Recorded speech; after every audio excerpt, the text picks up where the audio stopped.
Hello बच्चों, good morning. Welcome to JET point. JET point में आपका बहुत बहुत स्वागत है। अभी तक हमने प्रोजेक्टाइल मोशन के बारे में स्टडी किया था कि प्रोजेक्टाइल मोशन क्या होता था और उसके बारे में जितने भी उससे रिलेटेड कॉन्सेप्ट होते थे वो सब हमने कवर किया था। Incline plane in angular projectile motion, projectile motion, horizontal projectile motion, और तीसरा प्रोजेक्टाइल मोशन का type is the projectile motion on the incline plane.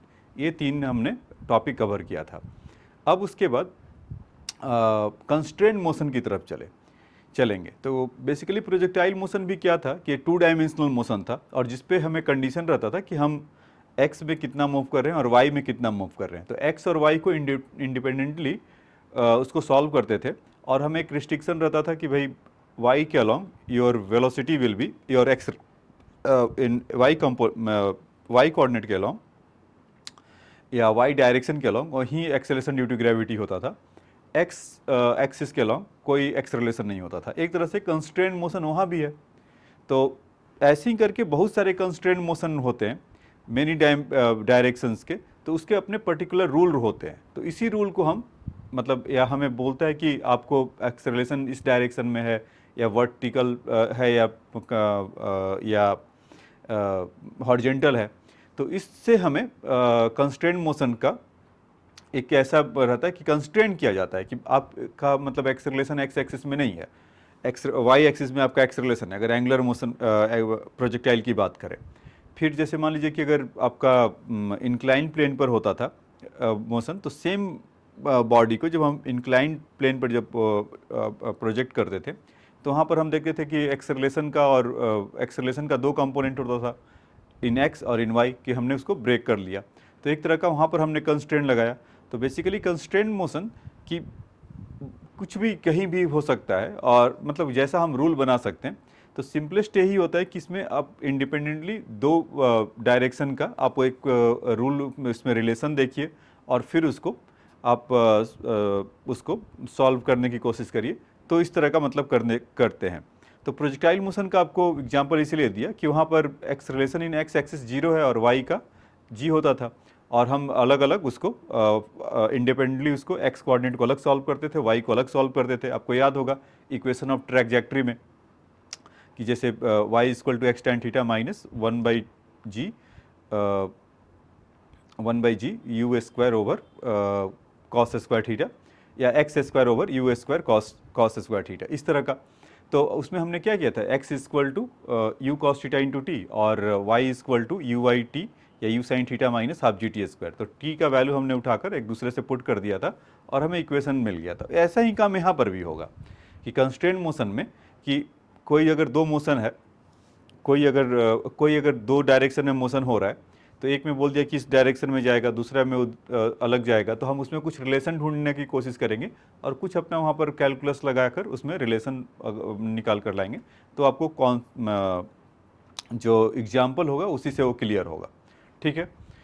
तो और उसमें एक तो ये कंस्ट्रेंट मोशन की तो ये कहानी हुआ कि कंस्ट्रेंट मोशन होता क्या था। तो प्रोजेक्टाइल मोशन उसका बेस्ट एग्जाम्पल था कि हम उसको एक्स और वाई में अलग अलग देख लेते थे। ऐसा ही यहाँ भी करेंगे कंस्ट्रेंट मोशन में। फिर बच्चों दूसरा क्या है कि जैसे इसमें रिजिड बॉडी का एक कॉन्सेप्ट आता है। तो रिजिड बॉडी क्या होता है कि जैसे रिजिड बॉडी का मतलब आप क्या समझते होंगे कि ऐसा नहीं हार्ड टफ चीज़, तो कहना थोड़ा सा मतलब कहीं हद तक वो ठीक भी है और नहीं भी, क्योंकि रिजिड बॉडी में क्या होता है कि रिजिड बॉडी का मतलब हार्ड एंड टफ चीज़ ही नहीं, उनके जो कॉन्स्टिट्यूएंट पार्टिकल का जो पोजीशन है वो मूव नहीं करना चाहिए। मतलब मैंने क्या बोला, ऐसा कुछ कि इस तरह का कोई ऐसा पार्टिकल है, कोई ऑब्जेक्ट है, तो इसके दो पॉइंट होंगे ना उसके अंदर, तो मान लीजिए मूव कर रहा हो, तो इसका जो पोजीशन है ये चेंज नहीं करना चाहिए। तो ऐसे को हम क्या बोलते हैं, रिजिड बॉडी। फॉर एग्जांपल एक रॉड है ऐसा, और इस रॉड को आप अगर मूव करेंगे तो इसमें जितने भी कंस्टिट्यूएंट पार्टिकल है वो सभी मूव कर रहे होंगे। सपोज ये v वेलोसिटी से मूव कर रहा होगा तो ये भी v से कर रहा होगा, ये भी v से कर रहा होगा, ये भी v से कर रहा होगा। तो इस तरह का रिजिड बॉडी। ह्यूमन बींग क्या हम लोग रिजिड बॉडी हैं? नहीं। क्यों? जैसे कि अभी मान लीजिए कि हैंड का ये पोजीशन है, तो कुछ डिस्टेंस होगा इन दोनों पॉइंट के टिप ऑफ द फिंगर से 10 मीटर 5 मीटर। फिर मैं अगर ऐसे कर लूँ तो फिर वो उसका डिस्टेंस कम हो जाएगा, तो रिलेटिव पोजीशन क्या हुआ, चेंज हुआ। तो इस तरह का। और हार्ड है, टफ है क्या, तो हार्ड टफ तो अकॉर्डिंगली टू पर्सन वेरी करेगा, तो उस तरह का। तो केवल रिजिड बॉडी का मतलब हार्ड एंड टफ नहीं, उसके कंस्टिट्यूएंट पार्टिकल जो होते हैं उनका रिलेटिव मोशन में चेंज नहीं होना चाहिए, तो ऐसे बॉडी को हम रिजिड बॉडी बोलते हैं। ठीक है, अब आइए इस पे क्वेश्चन देखते तो और आपको समझ में आएगा।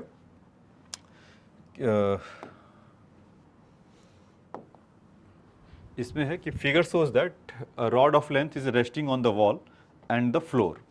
तो फिगर तो लगता है कि ये गिवन नहीं है, मतलब यहाँ पर नहीं उन्होंने बनाया है, हम लोग अपना बना लेते हैं। ये किस तरह का है, एक वॉल है ऐसा,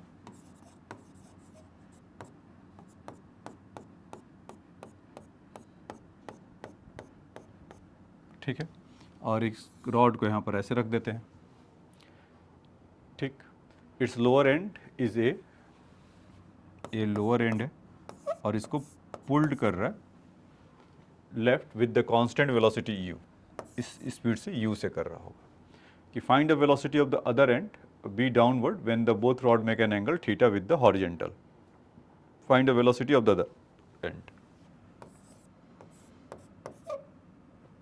तो इसका हमें वेलोसिटी चाहिए, और बोथ एंड क्या हो रहा है कि B downward when the rod make an angle theta with the horizontal, ऐसा, इस तरह का ये ऐसा फिगर है। तो ठीक है बच्चों, तो इसके अंदर अगर हमें अगर करेंगे, निकालना होगा कि बताओ कि इसका इससे कितने से ये वाला जो एंड है इसका बी वाला किस स्पीड से नीचे की तरफ आ रहा है। ठीक है, तो कंस्टेंट हो गया ना, कि मतलब कह रहा है कि इसमें फिक्स कर दिया कि ये इधर आ रहा है, मतलब ये लेफ्टवर्ड यू स्पीड से इसका ये एंड इधर आ रहा है, तो बी ऑब्वियसली है कि मूव करे, डाउनवर्ड होगा। तो इस तरह का जब रिस्ट्रिक्शन हमसे पर अगर पोज करता है इस क्वेश्चन में, तो इसी को हम कंस्ट्रेंट मोशन बोलते हैं। तो आइए, तो ये बहुत कॉमन क्वेश्चन है, घिसा पीटा क्वेश्चन है, तो इसीलिए इसको लिया, लेकिन इसको हम दो अलग अलग मेथड से सॉल्व करेंगे। देखिए, तो पहला तो जो कहा था मैंने कि जब भी कंस्ट्रेंट मोशन में होता है तो आपको कुछ रिलेशन ले लेना, मतलब बनाना पड़ता है, और फिर उसका हम कैलकुलस का या कुछ और दिमाग लगाकर उसका फिर हम कैलकुलेट करेंगे। जैसे कि आपको प्रोजेक्टाइल मोशन के लिए बताया था कि x का in the function of time t और y is a function of time t, तो x और y में रिलेशन हम लेकर आ जाते थे। ठीक है, वैसा ही कुछ यहाँ पर भी देखेंगे और वो निकल कर आ जाएगा। ठीक है, तो आइए, तो ये ठीक है, तो इसमें क्या हो रहा है कि मान लीजिए कि इसको x कोऑर्डिनेट ऐसा बोल सकते हैं, और इसको यहाँ से कोऑर्डिनेट मतलब वही कि x डिस्टेंस होगा और y डिस्टेंस होगा, और रॉड का लेंथ होगा l। तो अब ये मूव इधर से इधर करे या कैसे भी हो, कुछ देर के बाद ये कुछ ऐसा इसका नज़र आएगा, है ना, मतलब ये वाला थोड़ा ये नीचे की तरफ आएगा, तो y क्या हो रहा है, डिक्रीज़ हो रहा है y में, और इसका x इंक्रीज़ हो रहा होगा। तो थोड़े देर के बाद अगर dy/dt अगर करें तो y इज कीप डिक्रीजिंग, तो इसलिए इसका रेट निगेटिव होगा। तो उस वाले जो पॉइंट का वेलोसिटी है b पॉइंट का, लेट vb कर लीजिए, ऐसा कर सकते हैं क्या, vb equal to minus dy/dt। अब ये वाला एंड क्या हो रहा होगा, लेफ्ट की तरफ मूव कर रहा है, तो x देखिए पहले से इंक्रीज कर गया होगा, तो इसका स्पीड जो u गिवन ही है, और इसमें dx/dt, और इसका निगेटिव क्यों नहीं, क्योंकि x इंक्रीज कर रहा है, तो इस तरह का कुछ बातें होगा। ठीक है, ये तो हम ऐसा सोचें कि हुआ क्या क्या होगा, ऐसा कुछ हुआ होगा, लेकिन एक चीज़ तो तय होगा कि इसका x कोऑर्डिनेट और y कोऑर्डिनेट कुछ भी रहा होगा, ये एट एंगल थीटा पर अगर मान लीजिए कि अगर y और x ऐसा है और इसका लेंथ l है, पहला वाला जो फिगर था इसको मान लीजिए कि हटा भी देते हैं। अच्छा, उसको तो इमेजिन कर ही पा रहे होगे, इसको O कह लीजिए, ट्रायंगल ऐसा दिख रहा है BOA, तो उस समय उसका y कोऑर्डिनेट है और x है और एंगल थीटा है और इसका लेंथ l है, तो हम यहाँ से ऐसा बोल सकते हैं कि x square plus y square equal to l square, ऐसा, क्योंकि सिंपल है। अब इसमें डिफ्रेंशिएशन थोड़ा लगा ले, एक्स स्क्वायर का डिफ्रेंशिएशन कितना हो जाएगा, और डिफ्रेंशिएशन किसके रिस्पेक्ट में, विथ रिस्पेक्ट टू टाइम, ऐसा जानबूझकर किया कि हमें x और t में मतलब कि dx/dt का करेंगे तभी तो हमें वेलोसिटी मिलेगा।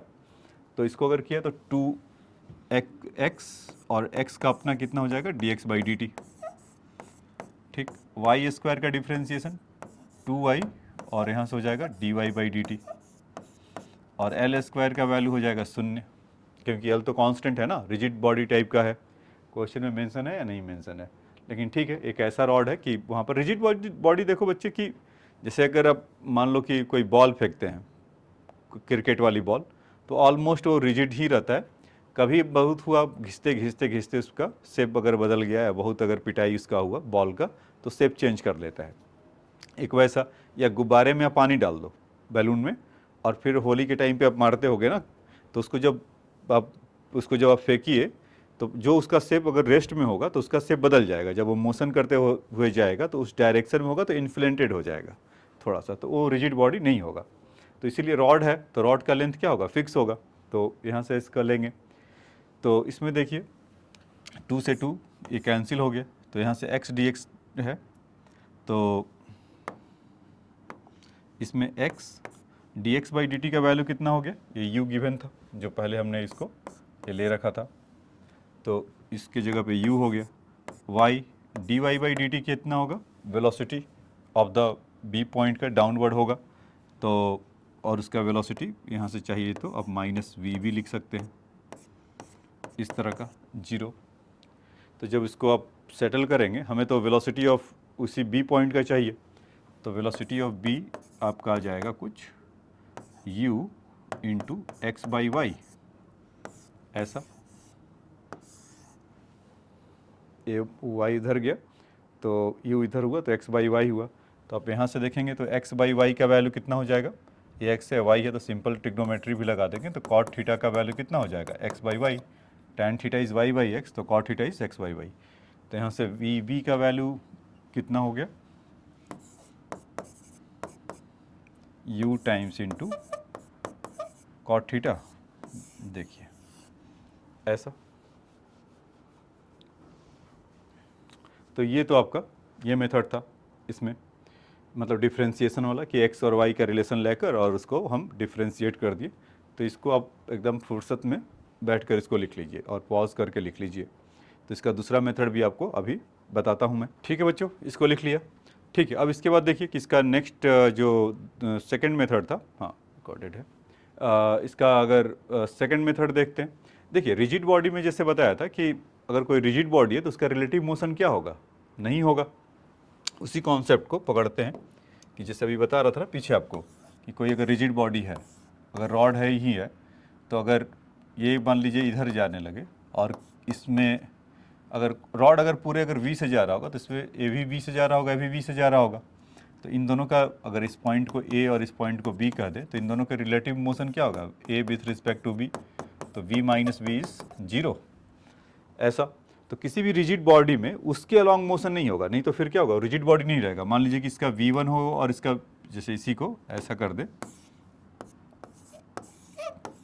ये v1 हो जाए और ये v2 हो जाए, तो दोनों का अगर डिफरेंट वेलोसिटी होगा तो एक कम होगा या ज़्यादा होगा, तो उसमें क्या होगा, उसमें खिंचाव आएगा, मतलब ये वो मतलब इन एक्सटेंसिबल नहीं रहेगा, और मतलब उसमें स्ट्रेच होगा। तो जैसे ही स्ट्रेच होगा तो उसका रिलेटिव पोजीशन उसका क्या होगा, चेंज हो जाएगा। और अगर ऐसा अगर होगा तो फिर हम उसको क्या कहेंगे, वो रिजिड बॉडी तो कतई नहीं होगा। तो इसीलिए तो किसी भी अगर रिजिड बॉडी अगर है तो उस बॉडी के अलॉन्ग उसका रिलेटिव मोशन 0 होगा। तो ये बात जरूर याद रखिएगा कि यहाँ पे लिख देता हूँ कि in rigid body relative motion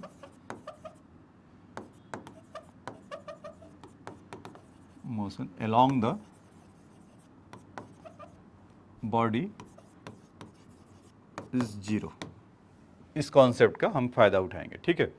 तो अब आइए इस क्वेश्चन में वापस आते हैं। ये फिगर था, अच्छा एक नया फिगर बना लेते हैं कुछ ऐसा।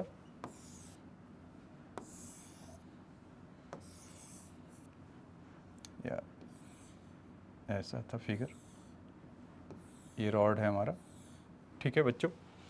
तो अभी क्या था कि ये u स्पीड से, क्वेश्चन में तो ये दे रखा है कि ये वाला जो एंड है इसका a इस u स्पीड से ऐसे जा रहा है, ठीक है। तो रॉड को अगर आप, और ये थीटा है और इसका कुछ वेलोसिटी v था, तो ये थीटा हुआ तो कितना हो गया, 90 माइनस थीटा हो गया, यही ना। और इसको जब आगे की तरफ ऐसे ऐसे बढ़ाएं तो ये थीटा हुआ तो ये क्या हो गया, भी थीटा हुआ। तो अगर ये u से जा रहा होगा तो ये वाला कंपोनेंट इसका किधर से आ रहा होगा, u कॉस थीटा, ऐसे, ठीक। और ये इसका अगर इस पॉइंट का v है तो इसका नीचे का स्पीड कितना, मतलब अगर vv से जा रहा होगा तो इसका इसके अलॉन्ग कितना होगा, इस vv cos 90 माइनस थीटा, यही सिखाया गया था आपको। थोड़ा साफ साफ लिख लेता हूँ, जगह कम है। इस vv इसके अलॉन्ग लिख रहा हूँ cos, क्योंकि जिससे लगा होता है एंगल, तो एंगल कितना है 90 माइनस थीटा, तो इसको ऐसा लिख लिया। तो पता क्या चला है कि ये vb साइन थीटा है। तो देखो इस रॉड के अलॉन्ग हमें दो वेलोसिटी मिल रहा है, ऐसा बना दे रहा हूँ, एक ये वाला इस vb साइन थीटा, और यहाँ से u या u के मतलब ये पॉइंट का u दिया था तो u cos थीटा। तो इन दोनों, इस रॉड के लॉन्ग क्या होगा, उसका रिलेटिव वेलोसिटी शून्य होगा ना, यही तो कॉन्सेप्ट सिखाया था आपको। तो यहाँ पर क्या होगा कि vb sine theta minus u cos theta. ये आपको लिखना, मतलब मुझे बताना था तो इसलिए मैंने ऐसे लिखा। आप डायरेक्ट भी ऐसा कर सकते हैं, कोई ज़रूरी नहीं है कि माइनस करके दिखाएं और जीरो। तो आप vb sine theta is equal to directly लिखेंगे तो क्या हो जाएगा, इज u cos थीटा, ऐसा।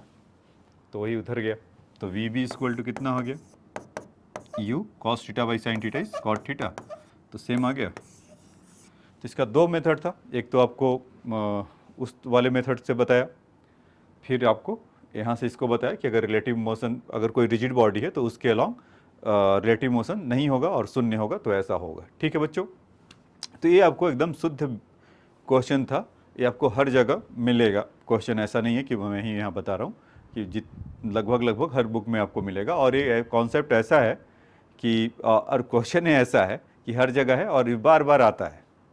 अभी मेंस में भी पिछले साल ले आया था, एडवांस की तो आप मतलब इससे आप एक्सपेक्टेशन कर सकते हैं। ठीक है, तो ये आप ऐसा लिख लीजिए, एडवांस में ऑलरेडी आ चुका है, आ रखा है क्वेश्चन।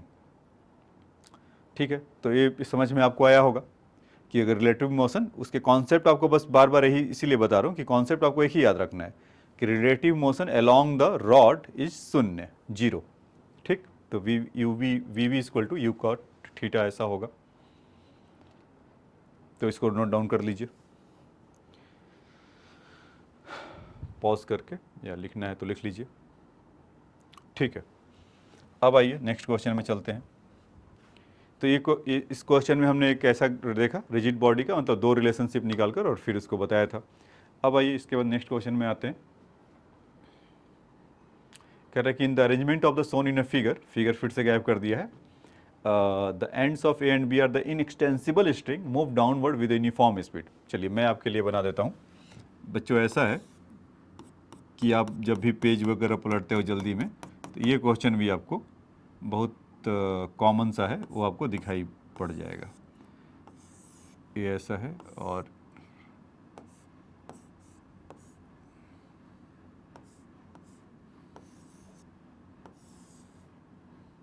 ऐसा।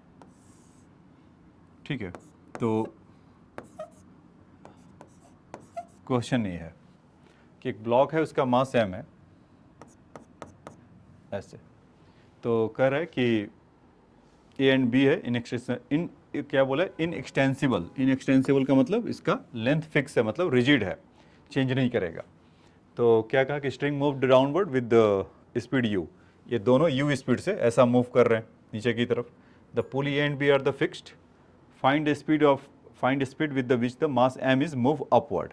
तो कह रहा है कि अब जब इसको आप ऐसे खींचेंगे तो ये वाला ब्लॉक क्या होगा, इमेजिन करिए कि ये जो ब्लॉक होगा ये ऊपर की तरफ ही मूव करेगा ना, ऐसा ऐसा ऊपर की तरफ ही मूव करेगा। वो क्यों, क्योंकि जैसे ये u हुआ तो इस ये वाला भी u से जाएगा, और ये वाला है तो ये भी u से जाएगा, यही हो रहा है। तो इसमें मान लीजिए कि इसका अगर लेंथ ऐसा कर लेते हैं कि जैसे मान लीजिए कि y है, अब इसमें फिर से, और इसमें एक बार और क्या हो रहा है बच्चों कि y वाला अगर जैसे जैसे इसको खींचेगा तो y ऊपर जाएगा, तो y डिक्रीजिंग होगा, है ना। और इसको आप चाहें तो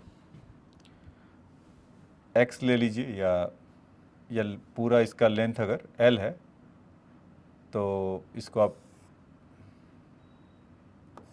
l ले लेंगे, तो इसका कितना हो जाएगा, l/2 हो जाएगा, ऐसा, और ये चीज़ आप x कह लीजिए क्योंकि उसी का रेट है, ठीक है। तो इसमें इसको नीचे की तरफ खींच रहा है और x यहाँ से डिक्रीज़ हो रहा है और y भी वहाँ से डिक्रीज़ ही हो रहा है। तो आप यहाँ से ऐसा बोल सकते हैं क्या कि एक्स स्क्वायर, मतलब उसको मान लिया l था तो l/2 हुआ, वो तो फिक्स उसका डिस्टेंस है, तो l²/4 plus Y square equal to hypotenuse वाला x²। ये देखिए बच्चों, ऐसा हो सकता है क्या? ये बिल्कुल हो सकता है। तो x² का डिफ्रेंशिएशन करेंगे तो कितना आ जाएगा? 2x, ठीक। और l² का डिफ्रेंशिएशन करेंगे तो 0, और इसका y² का करेंगे तो सॉरी, एक चीज़ तो गड़बड़ हो गया कि डिफ्रेंशिएशन करेंगे तो अभी हमारे दिमाग में क्या होता है कि विथ रिस्पेक्ट टू x कर देते हैं। तो x² का डिफ्रेंशिएशन कर रहे हैं, या मतलब कि x is changing with respect to time ना, so that is why we will take over here is x² का डिफ्रेंशिएशन इस 2x तो होगा ही होगा, और x का जैसे पीछे देखा था dx/dt, और l² कांस्टेंट है तो 0 हो जाएगा, तो इसका कितना हो जाएगा y² का 2y dy/dt, ऐसा। तो फिर से क्या होगा कि 2 से 2 कैंसिल हो जाएंगे। अब dx/dt ये वही वाला चेंज कर रहा है x इस डायरेक्शन में, तो इसका वैल्यू क्या ले लें? u, यहाँ से x हो गया, y तो y ही छोड़ देते हैं, और dy/dt उसी का स्पीड चाहिए था, स्पीड ऑफ ब्लॉक आप बोल सकते हैं, ऐसा m। तो यहाँ से आपका कितना मिल जाएगा? vm, क्योंकि यही चाहिए था ना, m का स्पीड कितना होगा तो u अपवर्ड जा रहा होगा, तो यहाँ से x into U upon Y हो जाएगा, x into U upon Y, ऐसा। तो x/y का वैल्यू कितना हो जाएगा? अच्छा, इसमें भी एक चीज़ क्वेश्चन का पार्ट है कि थीटा मेंशन है, अगर ये थीटा होगा तो ये भी थीटा होगा, तभी हो दोनों l और l/2 था, थीटा उस फिगर का पार्ट है। तो अब यहाँ से देखिए x ये है और y यहाँ से है, तो मतलब कि ये बेस हो गया ना, y वाला बेस हो गया, अगर थीटा ऐसा ट्रायंगल बन रहा होगा, अगर आप नहीं इमेजिन कर पा रहे हैं तो यहाँ से कर लीजिए, ये y होगा, x होगा, ये थीटा होगा, तो ये यहाँ से cos थीटा ही बनेगा, cos थीटा इक्वल टू क्या होगा? y/x, और अभी हमें क्या चाहिए? x/y, तो x/y लाएंगे तो क्या हो जाएगा? x/y लाएंगे तो ये आपका कुछ कोसेक थीटा हो जाएगा, तो यहाँ से u sorry not cos theta है, तो x/y सेक थीटा हो जाएगा, ठीक है। तो ऐसा बनेगा। तो वेलोसिटी जो ये वाला जो मास m है वो किस स्पीड से जा रहा होगा ऊपर? ऐसा u सेक थीटा से जा रहा होगा, ठीक है। ये समझ में आया आपको कि इसमें रिलेशन ले लिया, मतलब एक x है और ये y है, और इसका डिस्टेंस अगर l है दोनों, क्योंकि पूरी तो फिक्स है, तो इसका डिस्टेंस कितना हो गया? l/2, तो l/2, और उसमें एक पाइथागोरस थ्योरम रिलेशन निकाला, फिर वो चेंजेस कैसे हो रहा था कि x मतलब कि उसको तो खींच ही रहा था u से, तो dx/dt हुआ, और y डिक्रीज हो रहा था, तो मतलब उसका रेट जो वेलोसिटी का मास का है, तो dy/dt चाहे तो निगेटिव लिख सकते थे, तो इंडिकेट करता है कि उसका वेलोसिटी धीरे धीरे कम हो रहा होगा, या इस तरह का। तो वहाँ से आपको इन द टर्म ऑफ हमें पूछा था कि उसमें बताइए u और थीटा के टर्म में, तो u सेक थीटा हो जाएगा, ठीक है। तो इसको लिखिए, इसको भी दूसरे मेथड से बताऊंगा अभी, आप इसको अभी लिख लीजिए, ठीक है बच्चों। अब देखिए इसके बाद इसका सेकंड मेथड, कि ये तो ये वाला लिख लिया होगा पॉज करके। अब देखिए कि इस फिगर को एक बार और बना लेते हैं।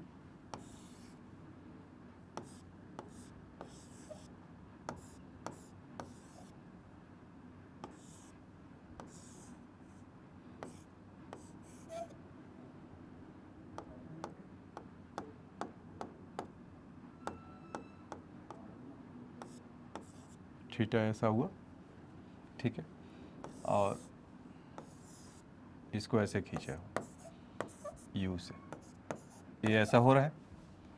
तो अब परफेक्ट फिगर है, ये पुली ये है, सब फिक्स है, तो इसमें यू से आ रहा होगा, तो ये वाला भी कितने से जा रहा होगा? यू से इधर ही जा रहा होगा, ठीक है।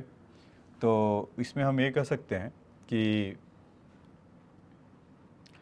और ये वाला सपोज ऊपर की तरफ किससे आ रहा है? वी से मान लेते हैं।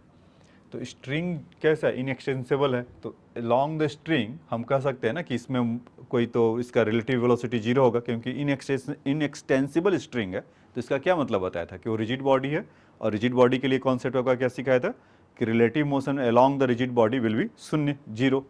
तो मान लीजिए v से जा रहा होगा तो इसका ये वाला कंपोनेंट कितना हो जाएगा, बताओ बच्चों। v से तो v cos थीटा हो जाएगा ना, और इधर तो जा ही रहा है, मतलब कुछ ऐसा है कि जब इसका देखा तो यहाँ से ये वाला कंपोनेंट इसके लॉन्ग v cos थीटा होगा, क्योंकि और u से जा रहा है तो इस रिजिड बॉडी के लॉन्ग बोलिए उसका क्या होगा, शून्य होगा। तो u minus V cos theta का वैल्यू कितना हो जाएगा, जीरो। तो u इक्वल टू कितना हो जाएगा, v cos थीटा। तो v इक्वल टू कितना हो जाएगा, u बाई cos थीटा। तो u equal to sec theta. तो कहेंगे अरे ये तो एक लाइन में ही आ गया, तो उतना नहीं करना पड़ा। तो हाँ, ये रिजिड बॉडी का जो कॉन्सेप्ट होता है आपको स्मूथर, फास्टर और तुरंत देता है, क्विकर। तो ये है, ए था, और दूसरा वाला हमारा ये था। तो इसको नोट डाउन कर लीजिए, ये इस वाले को भी मैं आपको स्पेस दे देता हूँ हट के। ठीक है बच्चों, अब आइए नेक्स्ट क्वेश्चन में चलते हैं। इसमें कह रहा है कि figure shows the hemisphere and the supported rod. The hemisphere is the moving at right direction with the uniform velocity v2, and the end of the rod which is in the contact with the ground is the moving the left direction with velocity v1. Find the rate at which the angle theta is changing in the term of v1, v2, r and theta. ठीक है, तो इस question में हमें, अच्छा figure तो है नहीं, आइए पहले फिगर बना लेते हैं। ठीक है, तो ये है फिगर हमारा। इसमें कह रहा है कि एक हेमीस्फीयर है, तो इस तरह का है, और is the moving with the right direction with uniform velocity v2। तो इस डायरेक्शन में v2 से मूव कर रहा है, तो रॉड इधर मूव कर रहा है। रॉड के बारे में बोल रखा है कि and the end of the rod which is the contact with the ground is the moving with the left direction with velocity v1। तो अब देखिए कि अगर ये मूव करेगा तो धीरे धीरे इसका एंगल क्या होगा, मतलब ये अभी ऐसे है, थोड़ी देर के बाद फिर अभी कैसे हो जाएगा, ऐसा, मतलब वो नीचे की तरफ आएगा। तो थीटा पहले से वो दूर होते जाएगा तो कम होते जाएगा ना, यहाँ से एंगल ऑफ एलिवेशन वगैरह का थोड़ा बहुत जो आपको कॉन्सेप्ट होगा तो उससे आपको समझ में आ जाएगा। और अगर वो जानते हैं तो और स्मूथली वहाँ से कर सकते हैं। तो ये ऐसा है, ठीक है। तो ये थीटा है और आर के लिए इसमें है। तो करें कि rate of the which the angle theta is changing, मतलब कि रेट ऑफ द थीटा मतलब D theta by D T का वैल्यू पूछ रहा है बच्चों, क्या होगा। तब क्या किया जाए, एक चीज़ ऐसा सोच सकते हैं कि जो हेमीस्फीयर से यहाँ से होगा ये चीज़ ऐसा, तो और इसका डिस्टेंस कुछ मान लीजिए यहाँ से x होगा। तो जब थीटा अगर कम हो रहा होगा तो जैसे x इंक्रीज करेगा तो थीटा भी क्या होगा, मतलब इंक्रीज या डिक्रीज कुछ भी करेगा, इस केस में तो डिक्रीज हो रहा है। तो x का चेंज क्या होगा, change in x, change in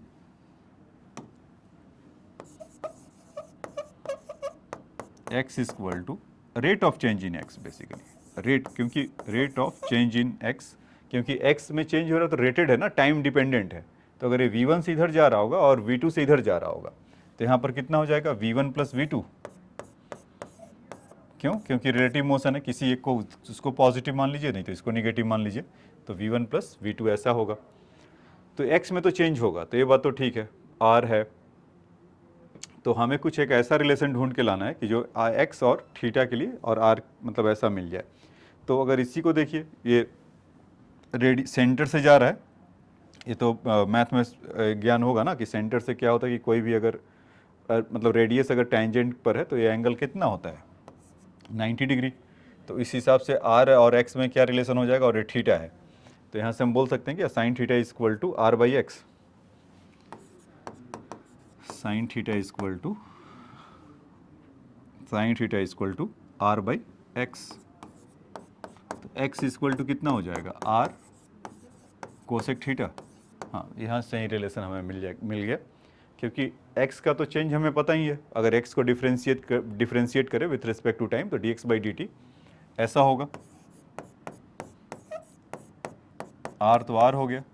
cosec theta का डिफ्रेंशिएशन याद है, कोसेक थीटा का differentiation is minus cosec theta and cot theta,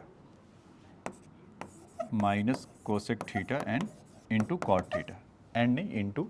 और एंड का वैसे भी प्रोबेबिलिटी या अगर परमुटेशन कॉम्बिनेशन देखते हैं तो एंड का मतलब क्या होता है, मल्टीप्लाई, और का मतलब प्लस होता है। तो खैर एंड यहाँ पर बोल दिया, cosec theta into cot theta equal to ऐसा होगा। ठीक है। और साथ ही साथ बच्चों ये तो कोसेक का डिफरेंशिएशन हुआ cosec theta into cot theta, और थीटा का भी तो डिफरेंशिएशन होगा D theta by D T. जिनको इसमें इस तरह के इसमें है तो आप मैथ में अगर आप डिफरेंशिएशन अगर पढ़ा होगा फंक्शन ऑफ फंक्शन तो उसके लिए आ जाता है, वहाँ पर आपको समझ आएगा। क्योंकि x का विथ रिस्पेक्ट टू x नहीं कर रहे हैं तो इसीलिए विथ रिस्पेक्ट टू टाइम कर रहे हैं D x by D T. यहाँ पर दोनों वेरिएबल है x और थीटा और टाइम के साथ हो रहा है तो इसीलिए D theta by D T आता है। ठीक है, तो खैर वो तो प्रॉब्लम नहीं है। तो आर उस क्वेश्चन का पार्ट है, हाँ बोला इन्हीं के टर्म में देना है ना, v1 v2 and r and theta में। तो ठीक है, अब आ जाइए यहाँ से हमें डी थीटा बाई उसको निकालना है। तो D x by D T का वैल्यू कितना हो जाएगा v1 प्लस वी2। ये भी निकाल कर बताया था ना, क्यों? क्योंकि x क्या होगा, इंक्रीज होगा, v2 इधर जा रहा है, v1 इधर जा रहा है, तो उन दोनों का डिस्टेंस बढ़ते जा रहा है। या तो उसमें क्या होगा, अगर अपोजिट डायरेक्शन में तो v1 माइनस और माइनस ऑफ एक प्लस होगा तो एक माइनस होगा, तो वहाँ से v1 प्लस वी2 हो जाएगा। ये चीज़ v1 प्लस वी2 क्यों हुआ, अगर जिनको अभी भी है तो उनके लिए बता देता हूँ कि v2 minus of minus v1, 1 with respect to 2 अगर बोलना हो या 2 विथ रिस्पेक्ट टू 1 तो 2 माइनस 1 करेंगे। तो अगर v2 पॉजिटिव है तो v1 निगेटिव होगा, तो माइनस ऑफ माइनस प्लस हो गया v1 प्लस वी2। अब इसको देखिए dx बाई dt की जगह पे तो आ गया r, आप चाहे तो डिवाइड कर लीजिए और थोड़ा यहाँ एलजेब्रा कर लीजिए। Cosec theta is 1 by sine theta, cot theta is cos by sine. तो यहाँ से कितना हो जाएगा, cos theta by sine square theta, ऐसे लिख सकते हैं, और d theta by D t इस तरह से। तो इसको अगर d theta by D t को जो मांगा था उसको यहीं पर लिख दे रहे हैं, तो ये कितना हो जाएगा, साइन स्क्वायर थीटा इधर हो जाएगा, तो v1 plus v2 into sine square theta upon cos theta ऐसा, और r, और यहाँ पर ये निगेटिव साइन होगा। तो निगेटिव साइन बच्चों, ये निगेटिव साइन ये जो बता रहा है, निगेटिव साइन का मतलब थीटा देखो कीप डिक्रीजिंग कर रहा है ना। मैंने आपको बताया था एक फिगर ऐसा बना के कि कुछ देर के बाद रॉड आपका कैसा दिखाई देगा, ऐसा, तो कि इधर फिसलेगा और इधर आ रहा होगा, तो थीटा पहले जितना था उससे कम हो गया। मान लीजिए 30 डिग्री है तो 20 डिग्री या 15 डिग्री होगा। तो ये इसका आंसर है कि D theta by D T में क्या जो चेंज होगा, तो ये चेंजेस होगा। जिसको चाहिए तो आप लिख सकते हैं। ठीक है, तो इस समझ में आया होगा आपको, तो ये भी अच्छा एक क्वेश्चन था। अब देखिए एक क्वेश्चन और मेरे दिमाग में आ रहा है कि इसी से रिलेटेड एक क्वेश्चन था। उसमें क्या था कि इस वाले से रिलेटेड था, सोचा कि आपको उसको भी बता ही दिया जाए। देखो इसके रॉड में है, तो मान लीजिए कि ये तो इस एंड का था और यहाँ से v का हमें वेलोसिटी भी इसमें पूछा था। मैं इसी क्वेश्चन को ऐसे मॉडिफाइड कर लूँ बच्चों, चलो यहाँ बता देता हूँ। इस क्वेश्चन को ऐसे मॉडिफाइड कर लूँ कि ये ऐसे रॉड था,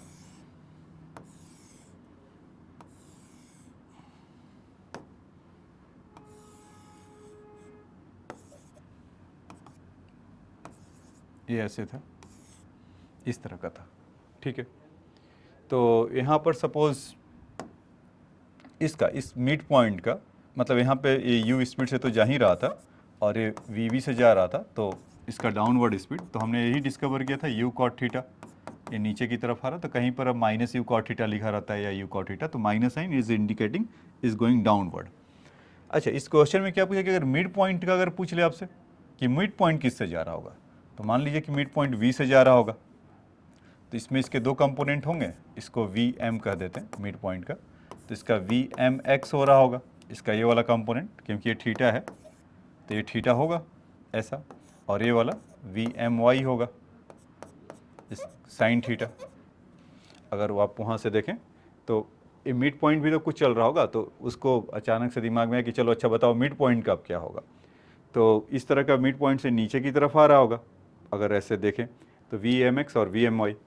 तो यहाँ से मान लीजिए कि अगर उसका मिड पॉइंट यहाँ से यहाँ तक x है, या पिछले वाले बार में हमने क्या लिया था, इसको x लिया था, तो ये वाला कितना होगा उसका x/2 ये भी, और इसको हमने y लिया था, तो वर्टिकल वाला कितना हो जाएगा y/2 ऐसा। तो जो वी एम वाई है, अच्छा मैंने उसको वी एम वाई को वी एम एक्स है, तो कॉस थीटा साइन थीटा के तो वैसे आप ब्रेक कर ही सकते हैं कि एक्स है और वाई है, तो ये y नहीं फिर होगा, मतलब vm साइन थीटा होगा और vmx, तो खैर हम vmx अगर लिखते हैं, क्योंकि अगर थीटा के टर्म में था तो पहले से भी हो जाता, मतलब दूसरी तरह से भी। तो vmx अगर है तो इसका नहीं, वो दूसरा वाला था, अगर उसको अगर रिजिड मतलब जो सेकंड मेथड बताया था ना कि उसका एक साइन और कॉस का कंपोनेंट लीजिए और फिर उसके हिसाब से वो करिए, तो वो भी हो देगा। तो खैर हमें उससे नहीं चाहिए। तो vmx की अगर बात करें तो ये क्या होगा, d ऑफ x/2 dt, यही ना कि x हो रहा होगा तो x वाला ही चेंज कर रहा होगा, तो ऐसा x/2 में डिफ्रेंशिएट कर लें तो कितना हो जाएगा 1/2 और dx/dt।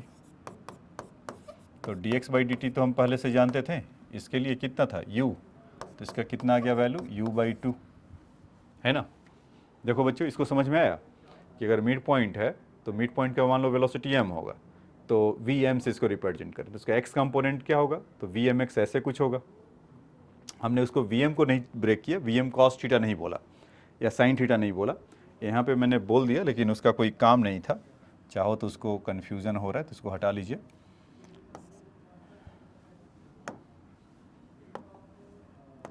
vm y ऐसा नीचे की तरफ, तो उसमें जो चेंज हो रहा होगा x/2, ये वाला जो x/2 है, तो vmx कितना होगा d of x/2 of dt। तो 1/2 कांस्टेंट, इसको बाहर कर लिया, x का डिफरेंशिएशन इज dx/dt, और dx/dt क्या था, ये x वाले के लिए चेंज देखा था तो u है, तो u/2 आ गया।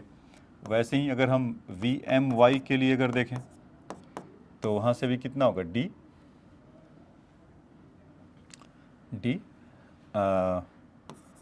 y/2 dt, यही होगा।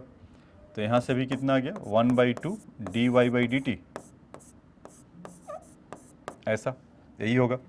तो 1/2 dy/dt को अगर देखेंगे तो dy/dt ऑलरेडी कितना था, ये वाला था vv, केवल मैग्नीट्यूड की बात करें, अगर निगेटिव लेना है तो निगेटिव भी ले सकते हो, कोई फ़र्क नहीं पड़ेगा उससे। तो u cot थीटा, चलो निगेटिव भी ले लेते हैं, थोड़ा इसको सम्मान दे देते हैं क्योंकि नीचे की तरफ आ रहा है, ऐसा हो गया। तो ऐसा होगा बच्चों, vmy equal to u cot theta. अब हमें vmx है पता और vmy है, vmy है, xy नहीं vmy है, तो अगर और vm का वैल्यू पूछा जा रहा है, तो इससे अच्छा क्या हो सकता है कि इसका x कंपोनेंट और y कंपोनेंट है और उसमें रिजल्टेंट चाहिए, तो आपको इसी के लिए सिखाया गया था मिड पॉइंट वाला।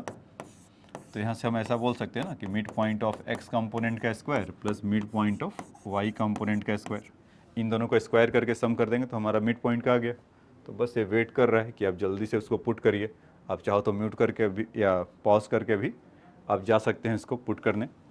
तो यहाँ से क्या आएगा, आप अपना काम करते रहिए और आंसर ज़रूर आइए, अगर आता है तो ज़रूर बताइए मैसेज बॉक्स में लिखकर, तो उससे आप हमें और पता चलेगा कि हाँ आपको समझ में आ रहा है।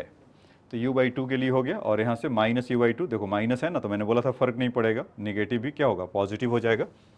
तो u/2 माइनस कॉट थीटा का स्क्वायर, ऐसा होगा बच्चों, ये u/2 का square plus minus u/2 cot theta का स्क्वायर। तो u²/4 अगर कॉमन लेंगे तो बाहर क्या निकल कर आएगा, इसको ऐसा मिड पॉइंट के लिए अगर देखेंगे तो u²/4 है तो बाहर आया तो u/2 हो गया, और अंडर रूट में क्या बचेगा 1 प्लस कॉट स्क्वायर थीटा। देखिए तो u²/4 है, u²/4 यहाँ से भी होता है, कॉमन ले लिया उसको, तो यहाँ पर कितना हुआ 1 प्लस कॉट स्क्वायर थीटा, और 1 प्लस कॉट स्क्वायर थीटा तो हमने बचपन में ही सीख लिया होगा कि 1 plus cot square theta is your cosec square theta, और कोसेक स्क्वायर थीटा का इस रूट इज कोसेक थीटा। तो फाइनली आंसर क्या है u/2 कोसेक थीटा। तो कुछ कॉन्सेप्ट क्लियर हुआ होगा आपको, तो ये मज़ेदार क्वेश्चन होगा, तो इसको राइट डाउन कर लो आप, ठीक है। तो इसको नोट डाउन कर लिया होगा आपने, तो ठीक है। अब आइए नेक्स्ट क्वेश्चन पे मूव करते हैं। तो इससे आपका और इसको एक बार दो बार और करिएगा तो और आपका कॉन्सेप्ट क्लियर होगा।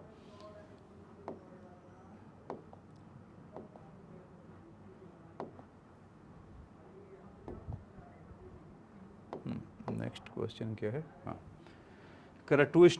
two rings O and O dash are the put in the two vertical stationary rod A and B. and A dash B dash is respectively as the shown in the figure. Oh, figure is again गायब है, तो मुझे figure बनाना पड़ेगा. An extensible string is the fixed at point A. अच्छा ठीक है बच्चों, पहले फिगर बना लेता हूँ मैं इसका, फिर उसके बाद इसको डिस्कस करते हैं. ठीक है, तो ठीक है बच्चों, इस तरह का ऐसा कुछ फिगर आएगा. मतलब एक कह रहा था कि इसमें 2 rings O and O dash, तो इसको मान लीजिए O डैश, इसको मान लीजिए O. Respectively A and B and A dash B dash is respectively as shown in a figure. An extensible string is fixed at a point A and on the ring O and is the pass through the O dash. Assume that O dash is the move downward at the constant. अच्छा ठीक है, A O dash होगा और A O होगा. ये नीचे की तरफ या ऊपर की तरफ O dash move downward. अच्छा O dash ठीक ही बनाया था पहले तब. ये नीचे की तरफ आ रहा है और ये ऊपर की तरफ मूव कर रहा है, ऐसा. तो विथ कांस्टेंट वेलोसिटी v से नीचे की तरफ आ रहा है. Find the velocity of ring O in the term of alpha. ठीक है, ये एंगल अल्फा ऐसा है. तो मान लीजिए कि इसका let the length of b l है, तो यहाँ से और इसको मान लेते हैं ये x है ऐसा, और ये y है. तो और इसका ये जो रॉड या इसको क्या बोला है, स्ट्रिंग बोला है, रॉड बोला है, इन एक्सटेंसिबल स्ट्रिंग है, इसका लेंथ है अगर l है तो ये y होगा. तो ये ऑलरेडी कितना हो गया, l माइनस y हो जाएगा ऐसा. तो आप इसमें ऐसा कर सकते हैं क्या, ऐसा. और इसका जो बीच का जो डिस्टेंस है s ले लीजिए, तो s ऐसा हो जाएगा. तो ये x हुआ, ये y हुआ, तो ये कितना हो गया हमारा, x माइनस वाई. ये डिस्टेंस x माइनस वाई हो गया और s हो गया और l माइनस वाई हो गया. तो बस हमारा काम हो गया. ये सब ऐसा हुआ तो हमारा काम, मतलब कि इसमें देखिए राइट एंगल ट्रायंगल ऐसा बन रहा है क्या. तो इसमें हम बोल सकते हैं s square plus x minus y का whole square equal to l minus y का है होल स्क्वायर. ये तो सिंपल मैथमेटिक्स है, क्लास 9 वाला. तो उसको ऐसा बता दिया. अब अपने फेवरेट काम पे लग जाए, मतलब डिफ्रेंशिएशन पे लग जाए. तो यहाँ से एक्स स्क्वायर का डिफ्रेंशिएशन करेंगे तो एस स्क्वायर का डिफ्रेंशिएशन करेंगे तो बोलो शून्य हो गया. पावर का करेंगे तो 2x माइनस वाई, डिफ्रेंशिएशन में ऐसे ही होता है. और x का डिफ्रेंशिएशन करेंगे तो dx बाई dt, और y का डिफ्रेंशिएशन करेंगे तो माइनस dy बाई dt. ऐसा होगा बच्चों LHS का. s become 0, x minus y का होल स्क्वायर है, तो इसका डिफ्रेंशिएशन करेंगे तो 2 times of x minus y dx by dt minus dy by dt equal to, इसको अगर करें 2 का आगे आ जाएगा तो l माइनस वाई, और l का तो कांस्टेंट है, तो dy बाई dt. ये थोड़ा कंफ्यूज कर रहा है, तो इसको कंफ्यूज नहीं, परेशान कर रहा है, तो इसको हटा लेते हैं. x को थोड़ा छोटा सा लिख देते हैं ऐसा. तो इसमें से 2ly और यहाँ से y का डिफ्रेंशिएशन करेंगे तो माइनस dy बाई dt.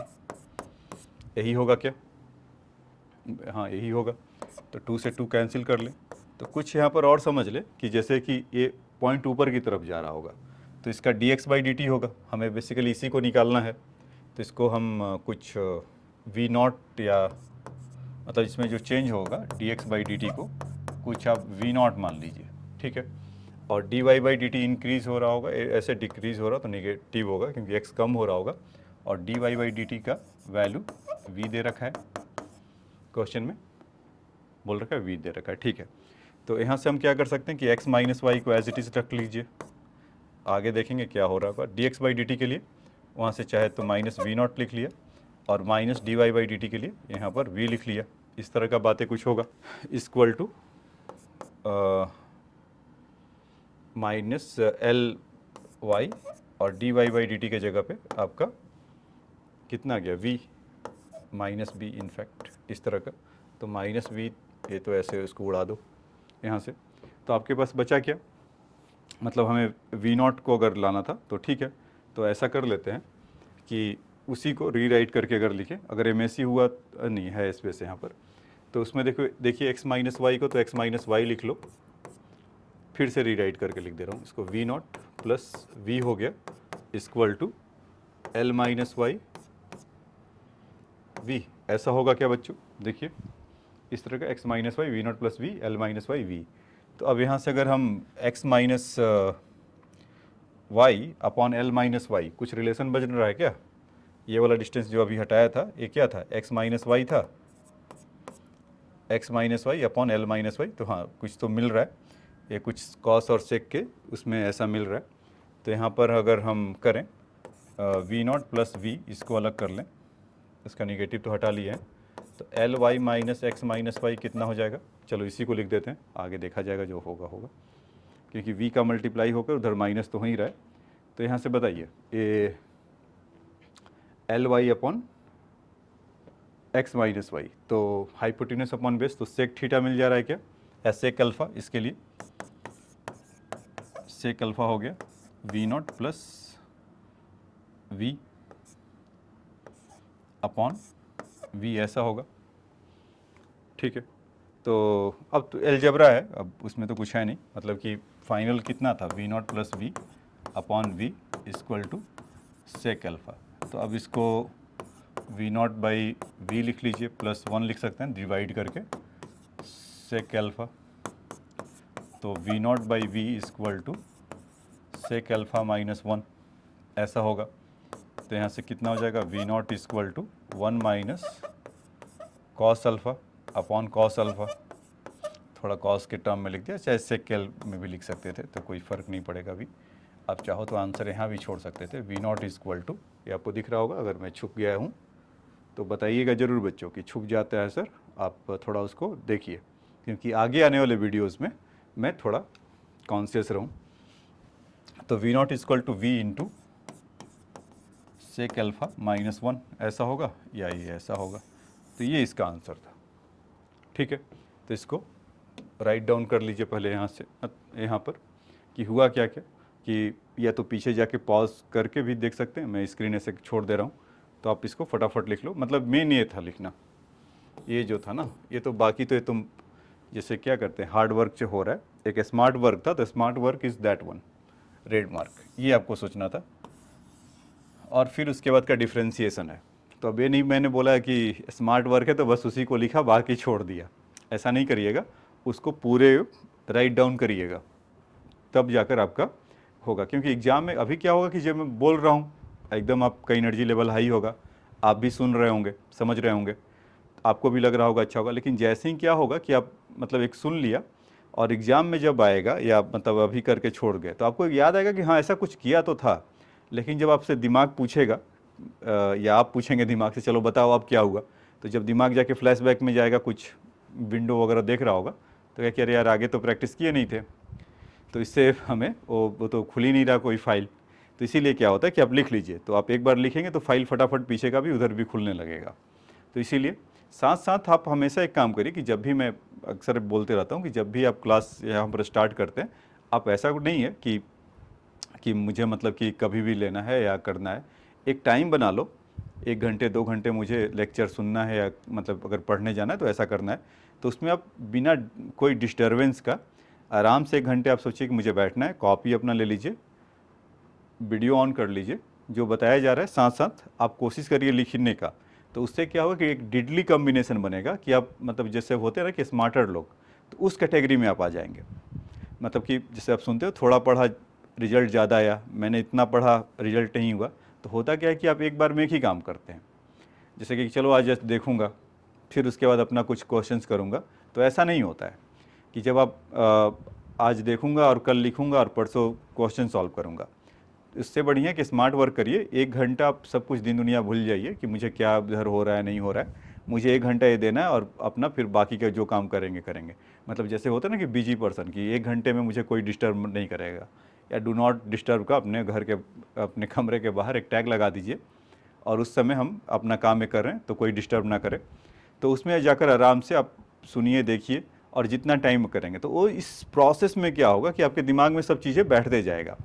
फिर आप मान लो कि अगर पढ़ भी नहीं रहे तो आपके दिमाग में वो चीज़ें घूमेगा, और आप एक फ्लैशबैक मतलब कि एक अपना क्या कहते हैं सुसुप्त अवस्था में, मतलब कि डॉर्मेंट्री स्टेट में ही आपका उसका भी काम होते जाएगा, मतलब दिमाग सोचने वाला काम वो अपना करते रहेगा, आप भले कुछ करिए। तो ऐसा फॉलो करिए, आपको मतलब स्टार्टिंग में तो बोरिंग लगेगा, इसमें तो कोई डाउट ही नहीं है, नहीं तो सब कोई नहीं पढ़ लेता, बोरिंग है तभी तो कोई नहीं पढ़ता है। तो इसको इस तरह से अगर करेंगे तो इस प्रोसेस में आप सीखने को मिलेगा और आपका लेवल एकदम से बढ़ जाएगा। ठीक है, तो इसको राइट डाउन कर लीजिए। ठीक है, अब आइए नेक्स्ट क्वेश्चन में चल देखते हैं। अच्छा, कैलकुलेशन ये रह गया था, इसको भी लिख लो फटाफट, मैं हटूँ। ठीक है, तो लिख लिया होगा। अब आइए नेक्स्ट क्वेश्चन इसका कह रहा है कि find the relation among the x relation of the wedge A and B, wedge A and the rod B supported the wedge A, rod B is the restricted to the move the vertically by the two fixed wall corner sore in a figure. ठीक है, इसका तो figure मुझे याद है कि मान लो कि इस तरह का कोई वेज है ऐसा, और एक रॉड है ऐसे जा रहा है, मतलब कि ये स्मूथ है ऐसा। जब भी इस तरह का साइन बनाया हो ना तो उसका मतलब स्मूथ हो।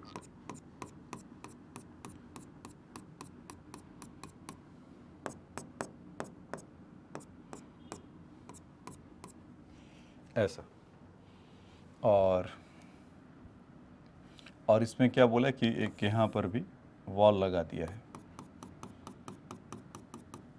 कि मेक श्योर किया है कि ये लेफ्ट राइट ना मूव करे रॉड, वो वर्टिकली डाउनवर्ड ही ऐसे आए ऐसा। तो क्या होगा कि रॉड नीचे की तरफ होगा तो ये इधर की तरफ मूव करेगा, यही बातें होंगी ना कुछ। तो हमसे वही रिलेशन पूछा है, मतलब वो बता रहा है, पूछना चाह रहा है कि move vertically to fixed wall corner shown in figure, तो find the relation among the acceleration of the wedge. अच्छा, एकदम से अचानक से एक्सेलरेशन क्यों पूछ लिया? देखो इसमें क्या है कि पुली वाले में अब देखेंगे तो कितने सारे बहुत सारे चीज़ें हैं पुली के बारे में, कि 2 पुली 3 पुली 4 पुली 5 पुली, वो सब IIT नहीं पूछता है कि 5-6 पुली एक बार लगा लिया और 3-4 पुली एक मास के ऊपर 2-3-4 हुक किया हुआ है, क्या कर रहा है। वो सिंपल आपका कॉन्सेप्ट चेक करना होता है, एक से या दो से ज़्यादा 2, उससे ज़्यादा नहीं वो पुली करता है। डबल पुली एक सिस्टम में आ सकता है तो आ सकता है, उससे ज़्यादा नहीं। हाँ, ये कॉन्सेप्ट को पुली वाले के लिए तो उसमें बता रहा था कि इसमें अचानक से एक्सेलरेशन कैसे पूछ लिया। देखो क्या होता है कि कहीं भी x1 और x2 में रिलेशन है, मान लो कोई भी दो है कि अगर x1 हो रहा होगा तो x2 हो रहा होगा, मतलब कोई x डिस्टेंस चल रहा होगा तो 2x डिस्टेंस चल रहा होगा, तो इसको x1 x2 कर लिया, तो इससे क्या होगा, v1 है तो v2 होगा, तो इसको डिफ्रेंशिएट करेंगे तो dx1/dt, और v1 अगर v2 है तो फिर क्या होगा, a1 है तो a2 ऐसा होगा। इस तरह का मान लीजिए कि कोई ऐसा इस पुली स्ट्रिंग वाले में आएगा, तो पुली वाले में आएगा तो वो बता दूंगा मैं।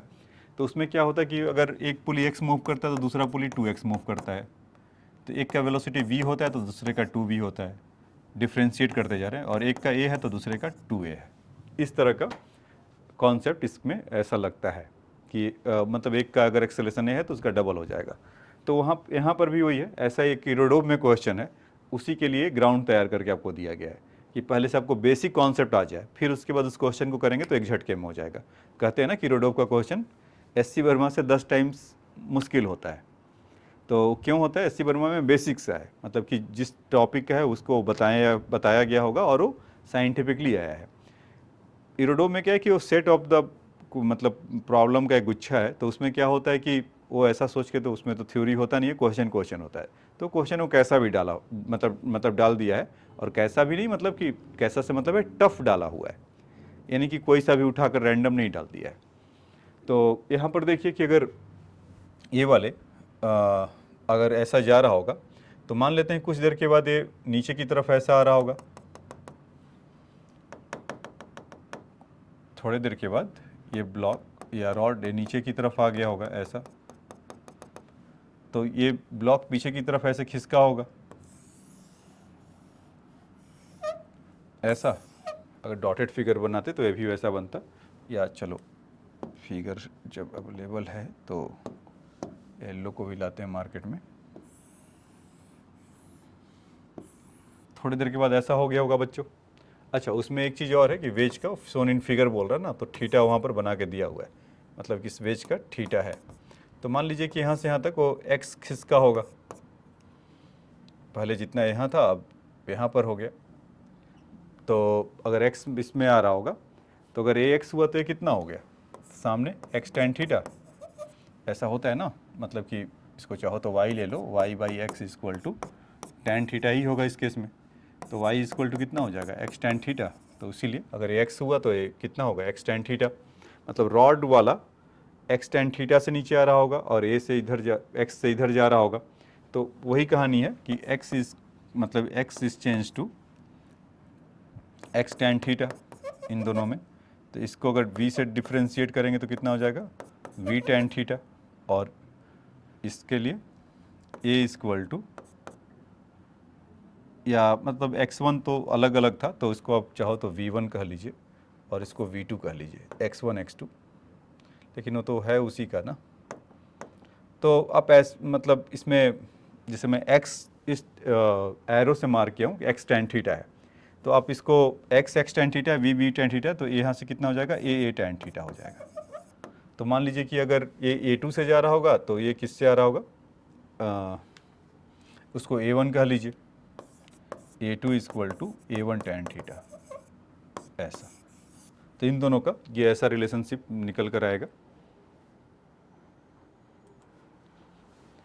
ठीक है, तो इसमें एक काम ये भी कर सकते हैं कि मान लीजिए कि ये इसका नाम कुछ भी दे दीजिए, जैसे कि ये a1 से जा रहा होगा अगर क्वेश्चन में ऐसा है, और मान लीजिए कि a2 से आ रहा होगा, तो उन दोनों के लिए आप ऐसा कर सकते हैं कि फिर इसका a2 equal to a1 tan theta.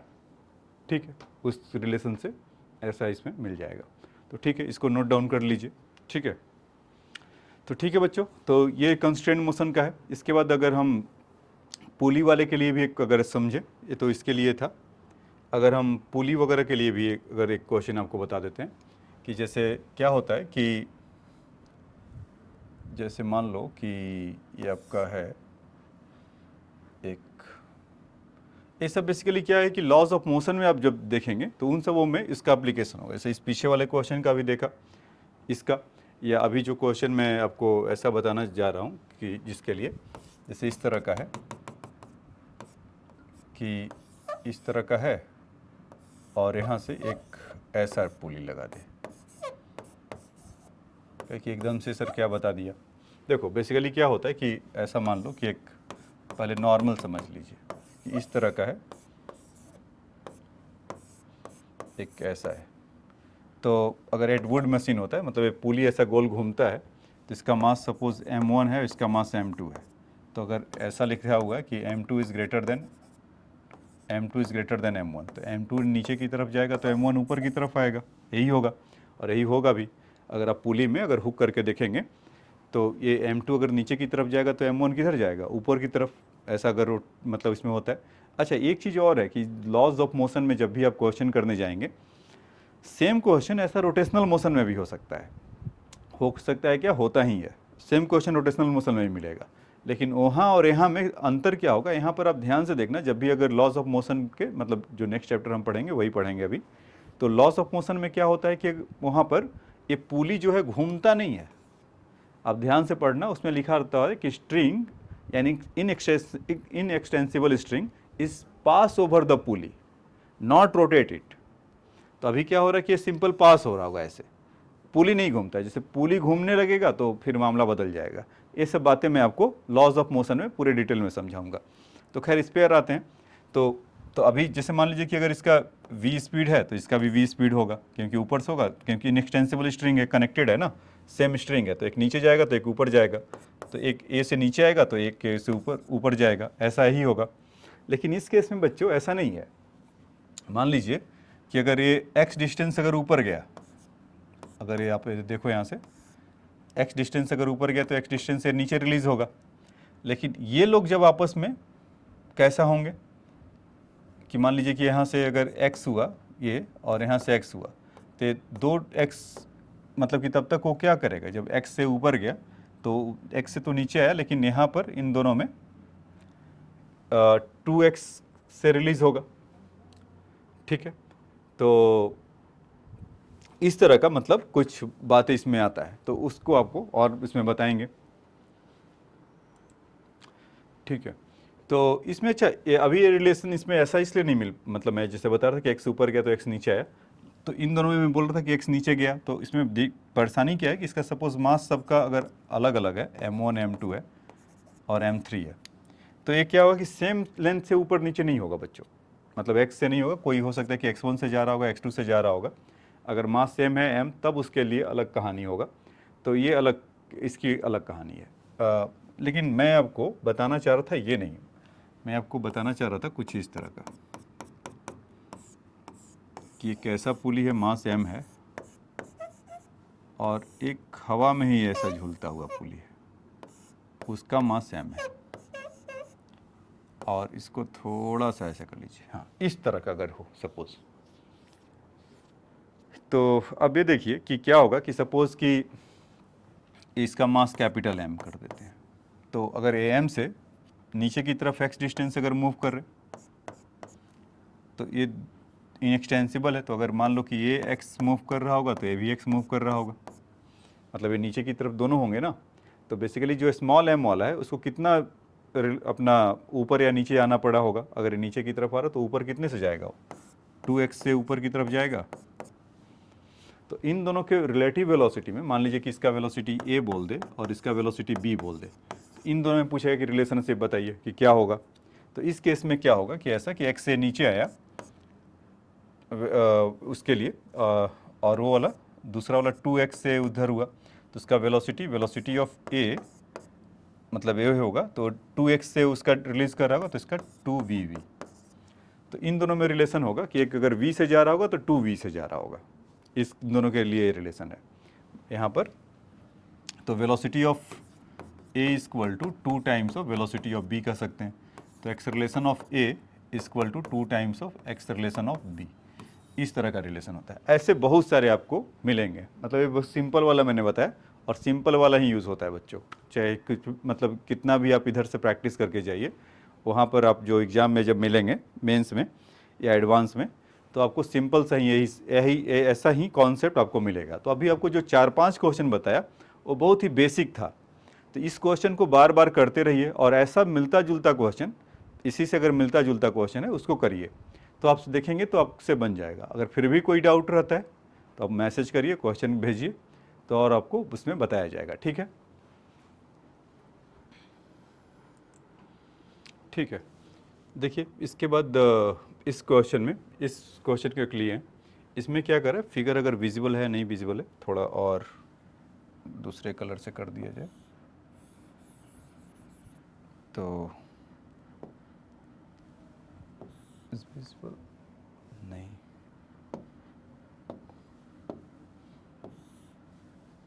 ये देखिए थोड़ा ठीक है, पहले से तो ज़्यादा विजिबल है, नहीं तो ऐसा और यहाँ से कैसा।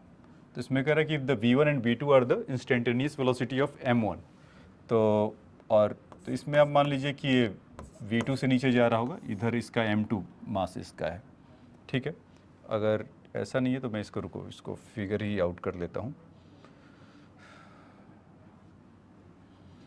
कि ऐसा है, रुको यहाँ पे बना देते हैं।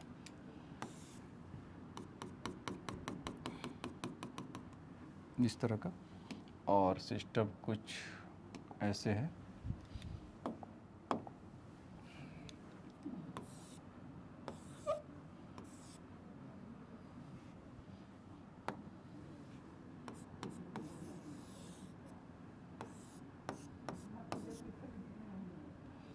कुछ इस तरह का है बच्चों, फिगर उतना अच्छा तो बन नहीं पाया जितना बुक का अच्छा होता है। ये थीटा थीटा पर है, और यहाँ पर इसका मास देख लेता हूँ क्या है, m2 m1, m2 m1। तो m2 वाले को बोल रहा है क्वेश्चन में, मैं आपके लिए पढ़ देता हूँ कि आपको कॉम्प्रहेंड करना है, आसान रहेगा। v1 and v2 are the instantaneous velocity of mass m1 m2 respectively, and angle ACB is 2 theta, मतलब यहाँ से ACB इज 2 थीटा, इसके लिए बोल रखा है, इसको बोल रहा है ACB इज 2 थीटा, ऐसा है। इसका मास m2 है और m1 है, तो m2 वाला v2 से नीचे की तरफ आ रहा है इस तरह से, और m1 वाला v1 से ऐसे ऊपर की तरफ जा रहा है। तो हमें बताना है कि इन दोनों में रिलेशनशिप क्या है, मतलब कि जो ऑप्शन यहाँ पर है cos theta equal to this this this this this क्या क्या। तो आइए तो यहाँ पर क्या हो कि V2 से जा रहा होगा, तो इसका मतलब ये क्या होगा, ये भी तो आपको अब जैसा बताया कि ये वाला भी V2 से जा रहा, कि सेम स्ट्रिंग है, M2 से इसको V2 से खींचे तो ये भी ऐसे ही जा रहा होगा, यही हो रहा होगा। तो इसमें क्या होगा कि जब हम इसके अलॉन्ग देखें और ये वाला V1 से जा रहा होगा, तो V1 वाला ऐसा कुछ होगा। तो इसका अगर हम दो कंपोनेंट देखें, किसका, V1 अगर ऊपर से जा रहा होगा तो इसका दो कंपोनेंट क्या होगा, 2V1, मतलब एक तरफ से V1 cos थीटा और दूसरे की तरफ से भी क्या होगा, V1 cos थीटा। तो दोनों मिलकर क्या होंगे, ये V2 के इक्वल होगा क्या, ऐसा देखिए। इसका क्या होगा, अगर आप ऐसा बनाएंगे भी, अगर मान लीजिए थीटा है, V से जा रहा होगा, तो इसका 2V1 cos थीटा इसके अलॉन्ग और इसके अलॉन्ग V1 cos थीटा, और उसका तो खैर मिलेगा नहीं। तो यहाँ से आपका क्या मिलेगा, 2V1 cos theta equal to V2। तो cos थीटा इक्वल टू कितना हो जाएगा, V2 ओवर 2V1। तो थीटा इक्वल टू कितना हो जाएगा, cos inverse V2 over 2V1, ऐसा मिलेगा। ठीक है, तो इस क्वेश्चन का मतलब इस तरह का एक क्वेश्चन था, तो ये हमारा इसका आंसर हुआ। ठीक है, तो इसको नोट डाउन कर लीजिए। ठीक है बच्चों, अब आइए, मतलब ये तो पुली सिस्टम के लिए देखा, एक मास और वेज कंस्ट्रेंट के लिए एक देख लेते हैं।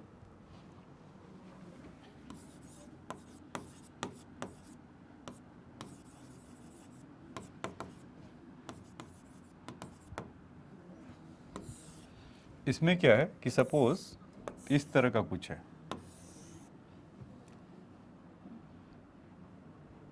अगर सपोज m मास m है ऐसा, और ये नीचे की तरफ ऐसे आ रहा होगा कुछ से v1 वेलोसिटी, और यहाँ से ये v2 वेलोसिटी से इधर की तरफ होगा। आप अक्सर इस तरह का कॉम्प्लेक्स क्वेश्चन इसमें मिलेगा, मतलब वहाँ पर v2 और v1 है तो वहाँ पर a1 और a2 मिल जाएगा, उसका मास m है और इसका मास सपोज कैपिटल M है। तो मैं तो आपको वो नहीं बता रहा हूँ कि मतलब लॉज ऑफ मोशन के बारे में नहीं बता रहा हूँ।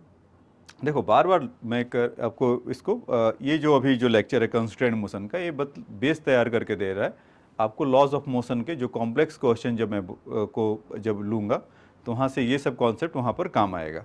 तो जब मैं बताऊँगा पिछले लेक्चर से, तो मतलब इस लेक्चर से, कि मतलब ये चीज़ें आपको यहाँ से देखना होगा। तो देखिए कि जैसे कि M है, अगर V1 से नीचे जा रहा है और ये मतलब स्मूथ इंक्लाइन प्लेन है ऐसा, तो इससे क्या होगा कि थोड़ा सा भी इसको फोर्स मिलेगा तो ये इसकी तरफ नीचे मतलब इस मोशन में चल जाएगा। देखो काइनेमेटिक्स में और लॉस ऑफ मोशन में क्या डिफरेंस है, काइनेमेटिक्स में क्या होता है कि आपसे पूछा नहीं जाता है कि इसका कॉज क्या है, बस ये मोशन हो रहा तो हो रहा है।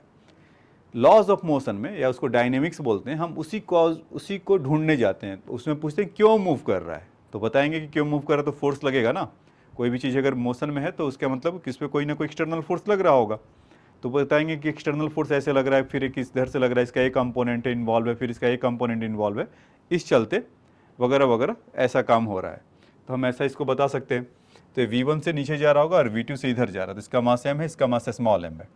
तो पूछ रहा है कि velocity of wedge with respect to m, या m का विथ रिस्पेक्ट टू, या velocity of a small mass m is with respect to m क्या होगा।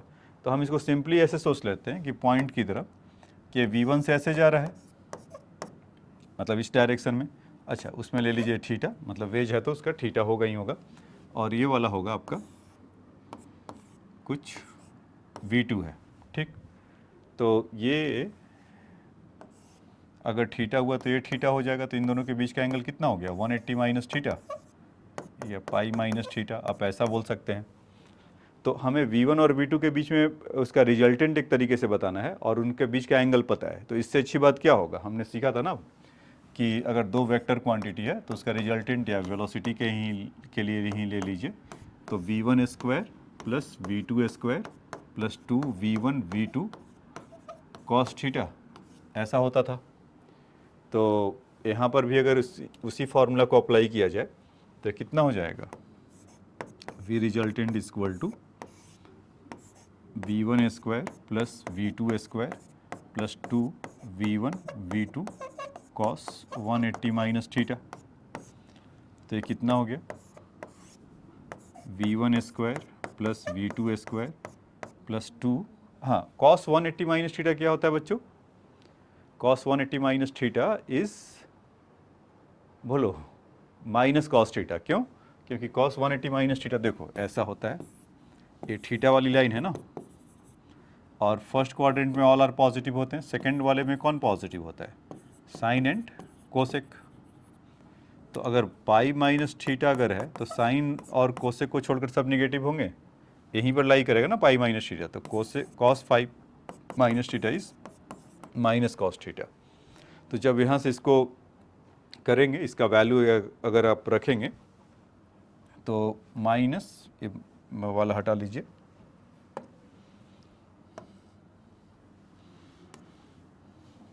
v2 minus 2v1 v2 cos theta, इस तरह का ऐसा होगा पाई 1 माइनस थीटा के लिए। ठीक है, तो इस चीज़ को आप चाहे तो नोट डाउन कर लीजिए।